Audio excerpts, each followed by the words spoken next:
इस वीडियो में आज हम डिस्कस करेंगे बीए फोर्थ सेम का एक क्वेश्चन पेपर।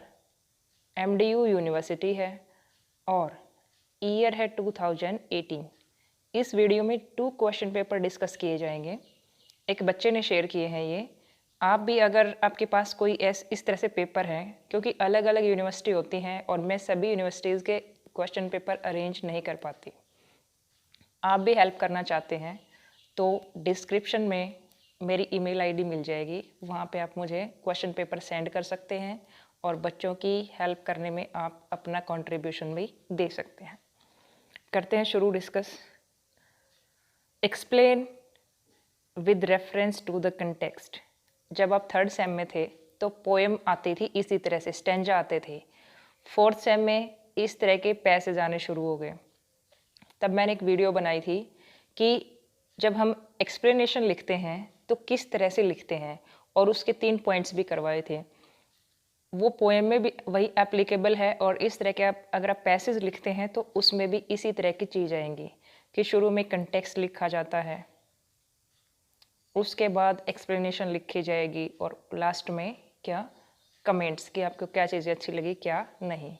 अब अगर चीज़ें समझ में आती हैं, कई बार ये होता है, वैसे तो 4th सेम में ज़्यादा चैप्टर्स हैं नहीं, टोटल 5 चैप्टर्स हैं और आपने समरी याद कर रखी है, आपने छोटे क्वेश्चन भी रीड किए होंगे, चैप्टर भी रीड किए होंगे, स्टोरी तो सुनी होगी नहीं। और इंग्लिश में अगर थोड़ी सी भी पकड़ है तो समझ जाओगे कि ऐसे ऐसे वर्ड्स कौन से चैप्टर में आए थे। जैसे यही है, I served in the army in the artillery before I fell as low as this and what a fine young chap I was handsome daring eager. तो ये सारी बातें, अगर आर्मी वगैरह की ये सारी बातें अगर हम ध्यान दें तो मेजर सार्जेंट मॉरिस था, है ना, मेजर मॉरिस था या इस टाइप से कुछ था एक, मुझे अब एग्जैक्टली ध्यान नहीं आ रहा। और ये सारे उस चैप्टर में थे जिसका नाम था द मंकीज पो। उसमें हमने पढ़ा था कि किस तरह से एक जो सार्जेंट है वो कहानियाँ सुनाता है अपनी करेज की, अपनी हिम्मत की, अलग अलग जगह पे उसकी जो पोस्टिंग थी वहाँ पे उसने क्या क्या एक्सपीरियंस किया, वो सारी बातें सुनाता था। इस तरह से देखो लिख रखा है, there is a pit in that swallowed them all, I remember it all now, 45 years of my life lied buried there and what a life। यानी 45 साल तक उसने वहाँ पे काम किया था और क्या जिंदगी थी। इस तरह से अब बात आती है जिन बच्चों को इन लाइंस का मीनिंग पता चल जाता है और वो इंग्लिश में लिख पाते हैं, उनका तो है सब कुछ ठीक। पहले कंटेक्स्ट लिख दिया कि ये लाइन उस चैप्टर से ली गई है और उस राइटर ने लिखा गया है, ये चैप्टर इस बारे में है। सेकंड नंबर पे जब एक्सप्लेनेशन लिखेंगे तो हमने बता दिया कि इन लाइंस में ये किसके द्वारा कहे गए वर्ड्स हैं, कैरेक्टर का नाम लिख देंगे और बता देंगे कि इन लाइंस में ये कहा गया है। कमेंट्स में लिख देंगे लैंग्वेज सिंपल है, ये है वो है, जो भी बातें इसमें आपको 1-2 और अच्छी लगी हो वो। अब बात आती है, कई बार स्टूडेंट्स को पता ही नहीं चलता। देखो हर तरह के बच्चे पढ़ते हैं और हमें अपना जो है जुगाड़ वो अब पहले से ही, पेपर से पहले ही तैयारियां करनी चाहिए। पेपर के अंदर तो वो जो 2-3 घंटे जो भी मिलते हैं उसमें तो परफॉर्मेंस होती है, अपनी तैयारियां हमें हर तरह की पहले ही करनी होती हैं। तो इसका भी अगर एक सॉल्यूशन मैं तुम्हें बताऊं तो सभी बच्चों ने समरी याद कर रखी है, सभी चैप्टर्स की कर रखी हैं। मैं ये नहीं कहती कि ये सभी के लिए, लेकिन कुछ ना लिखने से अच्छा कुछ लिखे वो अच्छा होता है। अगर आप अटक गए उनके बीच में, आपको चीज़ें समझ में ही नहीं आ रही कि इस लाइन का क्या मतलब है, मैं क्या लिखूं क्या ना लिखूं। लिटरेचर की सबसे अच्छी विशेषता ये है कि पूरा जो चैप्टर है वो एक दूसरे से लिंक करता है, जुड़ा हुआ होता है।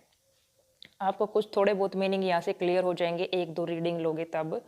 उसके बाद समरी जो याद कर रखी होती है उसमें कुछ एक लाइन पक्का ऐसी होंगी जो इससे मैच करती होंगी। कम नंबर का है नहीं, ये भी 8 नंबर का है और मौका खो नहीं सकते हम। तो जो समरी याद की है वो आप इसकी एक्सप्लेनेशन में लिख दोगे। कंटेक्स्ट आपने पहले से ही तैयार कर रखा है कि जैसे पोएम में लिखते थे ना, these lines have been taken from the play, play का नाम, रिटन बाय राइटर का नाम। और समरी में ही हमें ये बात भी मिल जाती है कि ये जो प्ले है वो किस बारे में है। स्टार्टिंग की 2-3 लाइनों में लिखवा रखी है सारी बातें। और अगर आप कमेंट्स में लिखना चाहते हो तो वहाँ पे आपको 2-3 लाइन जो राइटर की स्टाइल है, लैंग्वेज है, या फिर जो प्ले है वो सरकास्टिक है या किस भी तरह का प्ले है, सीरियस टोन है या हंसी मजाक वाला है, वो बातें भी लिखी मिल जाएंगी, तो वो आप कमेंट्स में लिख सकते हो। यानी एक समरी याद की थी और देखो उसका यूज़ कितना है। उम्मीद है आप पॉइंट्स को समझ पाए। That's the point, precisely that's the point, I can't help thinking but we must do nothing to help thinking. ये थिंकिंग की बात आई थी कि सोचना ही नहीं है, कुछ भी हो जाए। मैगज़ीन का जिक्र आया था, एक ब्लैंक मैगज़ीन उसको पब्लिश करने आया था कुछ अमेरिकन्स इंडिया में, और इंडियंस मुखौटे पहने उनका वेलकम करने के लिए तैयार खड़े थे। एक चैप्टर था द स्लीप वॉकर्स, आ गया होगा आपको भी याद, द स्लीप वॉकर्स।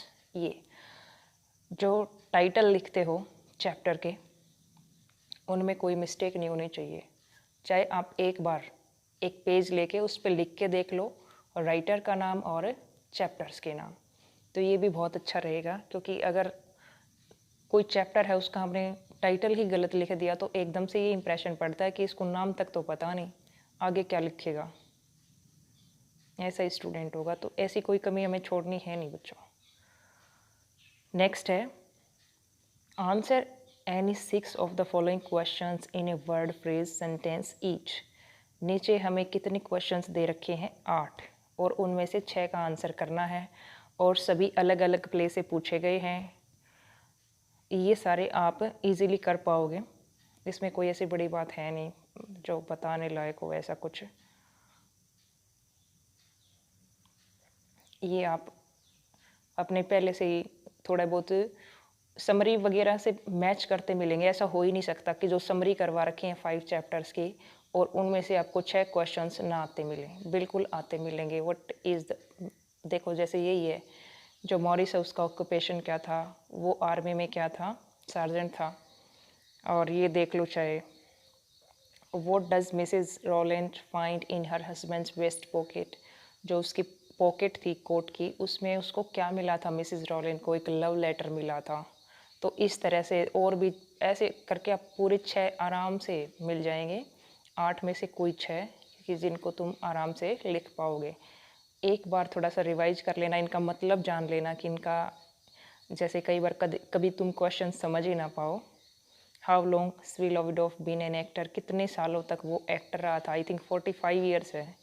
एग्जैक्टली ध्यान नहीं स्टूडेंट्स, थोड़ा सा ऊपर नीचे हो जाता है, बहुत सारा काम होता है, तो आपको ध्यान रखना चाहिए क्योंकि 4th सेम में आप हो, तो कई बार ऐसे ध्यान नहीं रहता, तो आप ध्यान रखना इन सब का। बल्कि ये जो क्वेश्चंस आए हुए हैं 2018 का है ये, इसमें जो ये 8 के 8 है ना, तो इनका आंसर आप ढूंढना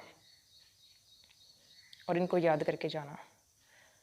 portion B, answer any 2 of the following questions in about 100 words each. Summary यहाँ पे भी काम आएंगी, ये भी करवा रखा है, ये भी और ये भी। तीनों में से जो आपको अच्छे से याद है वो कोई 2 लिख देने हैं यहाँ पे। Question number 3, elucidate the arguments and counter arguments between the envoy and Duryodhana. Duryodhana और उसके बीच में जो आर्ग्यूमेंट चल रहा था, यानी जो वाद विवाद चल रहा था, उसके बारे में लिखना है। इसके और में भी एक क्वेश्चन और है,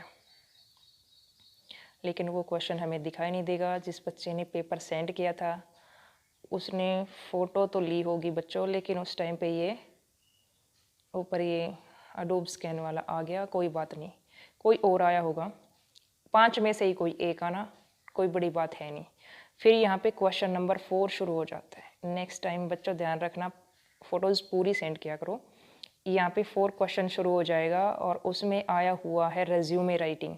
हमें पता चला क्योंकि लिख रखा है along with a covering letter, यानी रेज्यूमे लिखना है और साथ में एक कवरिंग लेटर भी होना चाहिए। और मैंने जब आपको पढ़ाया तो मैंने पहले बताया था तुम्हें कि बेटा अकेला रेज्यूमे लिखना मत सीखना, साथ में लेटर लिखना भी सीख लेना कि ये पोस्ट निकाली थी आपने और मैं विश करता हूँ, चाहता हूँ यहाँ पे अप्लाई करना, और ये मेरा रेज्यूमे है। इस तरह से लिखा जाता है।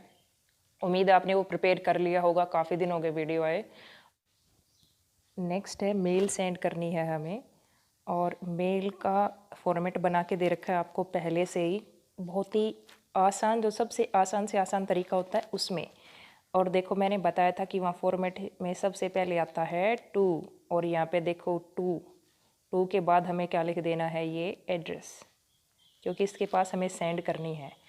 और हमारा दे रखा है बिल्कुल अच्छे से एड्रेस की हम कौन हैं, नवजीवन पब्लिकेशन जो फर्म है उसके क्लर्क लगा लो या फिर कोई वर्किंग स्टाफ लगा लो, उनमें से हम हैं। और हमें इस आशीष के पास मेल सेंड करनी है, इसको इन्फॉर्म करना है, सूचना देनी है। क्या सूचना, कि यू हैव बीन, यहाँ पे ही का यू बन जाएगा क्योंकि आशीष को हम यू ही कहेंगे ना। You have been selected as production manager in our firm Navjivan publications. इसमें तुम्हारा सिलेक्शन प्रोडक्शन मैनेजर के तौर पे हो गया है। You are requested to join the firm within 7 days. आपसे रिक्वेस्ट की जाती है कि इस फर्म को आप 7 डेज में ज्वाइन कर ले। All the best, thank you. और नीचे फिर क्या लिख देंगे, जो भी उस फॉर्मेट में था वो सारा हम यहाँ पे नाम लिखेंगे, उसमें भी नवजीवन पब्लिकेशन से लिखेंगे। ज़्यादा बड़ी मत करना, क्योंकि बड़ी लिखोगे तो उसमें गलतियाँ होने की संभावना ज़्यादा होती है। दिमाग लगाओ, 2-3 लाइन और ज़्यादा लिखो जो फॉर्मेट बताया है उससे, लेकिन वो लाइन एग्जैक्ट दिखनी चाहिए, सही करेक्ट होनी चाहिए। ऐसे नहीं कि पूछ रखा है कुछ और तुम बताने लगे कुछ, वो बातें नहीं चलेंगी। उसमें इस तरह से लिख सकते हैं, और वो फॉर्मेट में भी बता रखी हैं चीज़ें। और जो पर्पज वगैरह होता है वो क्वेश्चन में ही आंसर छिपा हुआ होता है। जैसे इसी से हमने 2-3 लाइन बना दी और वो लिखते, यही तो मेल होती है, और अलग से कुछ थोड़े ना लिखना पड़ता है। नेक्स्ट क्वेश्चन देखो, give phonetic transcription with primary stress on any of the following words. एक बच्चा था, पता नहीं कौन सा था, मुझे ध्यान नहीं, वो पूछ रहा था कि मैम समझ नहीं आया प्राइमरी स्ट्रेस क्या होता है। इंग्लिश में कोई भी एक वर्ड होता है स्टूडेंट्स, उसमें सिलेबल होते हैं, अलग अलग सिलेबल्स में बटा हुआ होता है। तो एक सिलेबल जो सबसे ज़्यादा डोमिनेंट होता है, जिसको थोड़ा सा मतलब राइजिंग इंटोनेशन में बोला जाता है, उस पर तो लगता है प्राइमरी स्ट्रेस, जिसका सिंबल होता है ऊपर। फोनेटिक ट्रांसक्रिप्शन की वीडियो में बता भी रखा है। और एक होता है दूसरा, सेकेंडरी स्ट्रेस भी होता है, आई थिंक उसको सेकेंडरी बोलते हैं, मुझे ध्यान नहीं है, या सेकेंड स्ट्रेस बोलते हैं, ध्यान नहीं। ये तो हो गया प्राइमरी, और दूसरा उसका एग्जैक्टली नाम ध्यान नहीं आ रहा, वो लगता है नीचे, ये बताने के लिए कि सबसे राइजिंग टोन में, यानी थोड़ा सी ऊंची आवाज़ में समझ सकते हो तुम इस तरीके से। ये वाला सिलेबल ऐसे बोला जाएगा, और फिर जो जिस पे सेकेंडरी स्ट्रेस लगता है वो इस तरह से बोला जाएगा। तो ये होता है कुछ, बस स्ट्रेस का यही मतलब होता है। स्ट्रेस का मतलब वो ज़्यादा थोड़ा सा ऊंची आवाज़ में बोलना बाकी सिलेबल की बजाय। ये चीज़ें भी सिखाई जाती हैं। ट्रांसक्रिप्शन की वीडियो से सारी चीज़ें देख लेना, क्योंकि ये करवा रखे हैं सारे। कंटेक्ट, सिंपथी, प्रोग्रेस, अब्सेंट, फोक, कोई कितने लिखने हैं, विद 10 लिखने हैं। और कितने दे रखे हैं, 1 2 3 4 5 6 7 8, 2 4 6 2 8 और 1 9 ही हुए। ये मेरी काउंटिंग में कुछ गड़बड़ है, पता नहीं, तो 10 कहाँ से लेके आओगे। कोई बात नहीं, जितने आए हैं उनकी ट्रांसक्रिप्शन कर देना। जो पेपर प्रिंट करने वाले हैं कई बार उनसे भी गड़बड़ हो जाती है। वैसे ज़्यादा दिए जाते हैं यहाँ पे, 12 13 14 15 के करीब, और उनमें से कोई 10 करवाते हैं, उनमें से सीख लेना आप। ये क्वेश्चन नेक्स्ट आपको नहीं करना है। विजुअली चैलेंज्ड, जो आँखों की समस्या है, जिनका विज़न से रिलेटेड, विज़न का मतलब आई साइट से, आँख दृष्टि बाधित स्टूडेंट्स के लिए होता है, तो ये आपको नहीं करना। सी का ऑप्शन है, give an antonym each any 5 of the following words. Antonym बताने हैं, ये वीडियो भी आपके लिए करवा रखी हैं, याद करो। सिनोनिमस और एंटोनिमस की दोनों की करवा रखी हैं, याद करो अच्छे से और अपने 5 नंबर पक्के करो। ट्रांसलेट इनटू इंग्लिश, ये एक मेरी कोशिश थी तो सही कि बच्चों को सही थोड़ी सी ठीक ट्रांसलेशन आ जाए। बेटा ये 1 दिन की या फिर 6-7 दिन की प्रोसेस नहीं है ट्रांसलेशन करना, लेकिन जितना मुझे समझ में आया कि थोड़े समय में आप ट्रांसलेशन में कितने अच्छे नंबर ले सकते हो अच्छे से करके, वो मैंने एक वीडियो बनाई थी आपके लिए। फिर भी एक बच्चे ने कहा था कि मैम नहीं समझ में आया, फिर भी ठीक से लगता है कि इतना अच्छे नहीं कर पाएंगे। तो एक तो वकैब थोड़ी सी ठीक ठाक होगी, और टेंस का ध्यान रख लोगे तो जैसी ट्रांसलेशन आती है वैसे लिख देना। बाकी एग्जामिनर जाने, हमें कुछ नहीं पता। अब जैसे ये है आ रखा तो प्रेजेंट में है, तो प्रेजेंट में आप वोज वर्ब वगैरह यूज़ कर दोगे तो सिंपल सी बात है, बहुत बड़ी गड़बड़ है। इज़ एम आर का यूज़ कर करके कर देना ट्रांसलेशन। अब एक दिन में नहीं सिखाई जा सकती ये चीज़ें, पहले से पता है ये कि ट्रांसलेशन एक दिन में नहीं आती। कोई ग्रामर की बुक है उसमें टेंस दे रखे होंगे, मॉडल्स दे रखे होंगे, और कुछ एक बुक्स ऐसी भी मिलती हैं कि उसमें एक साइड हिंदी दी हुई होती है, दूसरी साइड उसकी इंग्लिश में ट्रांसलेशन। तो आप कम से कम 4 और 5 पैसेज के ऐसे ट्रांसलेशन कर लोगे ना तो बहुत फ़र्क पड़ जाएगा। इतना ही काफ़ी है, अगर पेपर बहुत नज़दीक है तो इतना करोगे तो भी काफ़ी है। अब इसको हिंदी में ट्रांसलेट करना है। अब बच्चों की सबसे बड़ी समस्या ये भी होती है कि वो जो इंग्लिश आई हुई है ना, शायद उसको हिंदी में ट्रांसलेशन तो आसानी से कर पाएंगे, क्योंकि हिंदी हम बोलते हैं, दिन रात यूज़ करते हैं, पढ़ते भी हिंदी ही ज़्यादा हैं। और लेकिन इंग्लिश में ट्रांसलेट करना थोड़ा सा मुश्किल होता है, क्योंकि इंग्लिश में हमें थिंक करने की आदत नहीं होती, सोचने की आदत नहीं होती। तो जब भी हम सेंटेंस सोचते हैं सबसे पहले एक तो ग्रामर आ जाता है, ऊपर से वो जो प्रॉपर वर्ड्स होते हैं वो नहीं आते हमारे दिमाग में। तो ये समस्या सभी के साथ होती है, आपके अकेले के साथ नहीं है। लेकिन जैसे भी वकैब आती है, जैसे भी ग्रामर आता है, उसका यूज़ कर करके एक अच्छी ट्रांसलेशन आप बना देना 2-3 बार पढ़ के कि और अच्छी कैसे बन सकती है। टाइम का ऐसा कोई इशू नहीं होता, सही टाइम होता है 4th सेम में, कम नहीं पड़ता, आराम से लिख पाओगे। इसका हिंदी में करना है, इसका भी ध्यान रखना। जैसे ईज आ रखा है और देखोगे मीन्स आ रखा है, यानी SEIS लग रखा है, हैव आ रखा, हैज़ आ रखा, तो इसको भी आप क्या समझ जाओगे कि कौन सा टेंस है, प्रेजेंट है, तो हमें भी प्रेजेंट में ही ट्रांसलेशन देनी है। इसमें इज़ एम आर ये यूज़ कर रखे और तुम फ्यूचर बताते रहोगे या फिर पास्ट का बताते रहोगे हिंदी में, तो वो भी गड़बड़ वाली बात ही है। ये फिर से translation passage non Hindi speaking के लिए ये हमारे लिए नहीं है। तो ये था 2018 का क्वेश्चन पेपर। अब 19 वाला और देख लेते हैं एक बार। फर्स्ट में आया है, Kansa was wholly betrayed by you. Kansa नाम जो है किंग ऑफ मगध, ये किस में आए थे? द इनवॉय चैप्टर है उसमें से। तो इसकी भी एक्सप्लेनेशन विद रेफरेंस आप इजीली लिख पाओगे। Look at the mess you have made of this floor, cigarette butts and ashes all over the place. ये आपने एक चैप्टर पढ़ा होगा। वो एक लेडी होती है मिसिस रॉलिन, जो बहुत ज़्यादा परेशान होती है अपने हस्बैंड से, ना कुछ कमाता है ना कुछ करता है, सिर्फ आराम करना होता है उसको। तो वो जो चैप्टर है उसके बारे में है, और उस चैप्टर का नाम क्या है? Before the breakfast. उसके बारे में है, लिख देना इसको भी। Answer any 6 of the following questions in a word phrase sentence each. अब आप देखोगे 18 में भी ये क्वेश्चन आया हुआ था। व्हाट इज़ मॉरिस ऑक्यूपेशन, ये भी आया हुआ था। Why is Mrs Rowland frustrated, ये आया नहीं था, लेकिन उसकी फ्रस्ट्रेशन का यही कारण था क्योंकि जो उसका हस्बैंड था वो कुछ भी नहीं करता था। Because her husband does nothing, बस काम वाम कुछ नहीं करता था, पोइट्री राइट करता था जो किसी काम की नहीं होती थी।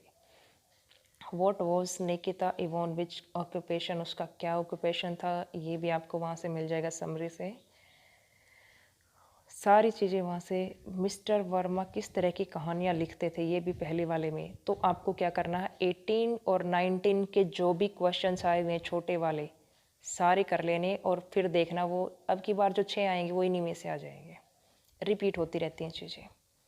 Answer any 2 of the following question in about 100 words each. Describe the atmosphere setting of the play the monkeys पो। समरी लिखनी है। Bring out the significance of the title the sleep walker, significance लिखवा रखी है। Comment on the use of the dramatic iron in the swan song, सारे तीनों के तीनों लिखवा रखे हैं, अच्छे याद हों वही 2 लिख देना। How far has O'Neill succeeded in delineating this tensions in a marriage through the monologues of Mrs Rowland, दोनों करवा रखे हैं। Appropriateness of the title of the play envoy of the play the envoy, ये दोनों भी करवा रखे हैं, जो अच्छे से याद हो उसी को लिख देना। इसमें फिर से गायब है क्वेश्चन नंबर 4, कोई बात नहीं, जितना है उतना तो पढ़ें। Write an email to the editor of the Tribune expressing your views about the most sinful act, female foeticide, you are Mohit. तुम्हारा नाम मोहित है, तुम्हें मेल लिखनी है द ट्रिब्यून को। ईमेल आईडी बना लेना thetribune@gmail.com, और फिर जो सब्जेक्ट है वो क्या है, फीमेल फर्टिसाइड, और उसमें लिख देना जैसे आप लेटर लिखते थे ना, through the columns of your esteemed newspaper, I wish to draw the attention of the people towards the most sinful act, female ferticide। Female foeticide के बारे में मैं बताना चाहता हूँ। फिर आप लिख देना कि सोसाइटी में ये करना बिल्कुल गलत है, और एक दो बातें आपने कभी पैराग्राफ वगैरह भी याद किए होंगे 9th 10th 11th 12th में, उनका प्रयोग करना और 2-3 लाइन फीमेल फर्टिसाइड पे बना देना, और लास्ट में लिख देना कि अपना नाम क्या लिखोगे, Mohit. Transcribe and mark primary stage on any 10 of the following words. अब की बार काफ़ी दे रखे हैं तो इनमें कोई 10, ये ट्रांसक्रिप्शन की वीडियो भी बना रखी है, पक्का देखना और उसकी प्रैक्टिस करना। इसमें देखो बहुत ही सिंपल से वर्ड्स आए हुए हैं। इसमें फिर से एंटोनिम्स पूछे गए हैं, कोई 5 लिखने हैं, फिर से ट्रांसलेशन आ गई, इनको भी ट्रांसलेट करके देख लेना। जो पैसेज आपको मिले हैं जैसे भी आते हैं वैसे ही ट्रांसलेट कर लेना। कई बार हमें परफेक्ट होने की ज़रूरत नहीं, जितना आता है उसको और अच्छा बनाने की ज़रूरत होती है, ध्यान रखना इस बात को। फिर नॉन स्पीकिंग के लिए आ गया नेक्स्ट, और ये नॉन स्पीकिंग के लिए ही है। तो ये थी क्वेश्चन पेपर 2018 के और 19 के। उम्मीद है स्टूडेंट्स आपको हेल्प मिलेगी इससे, और उस बच्चे का भी थैंक्स जिसने पेपर शेयर किया।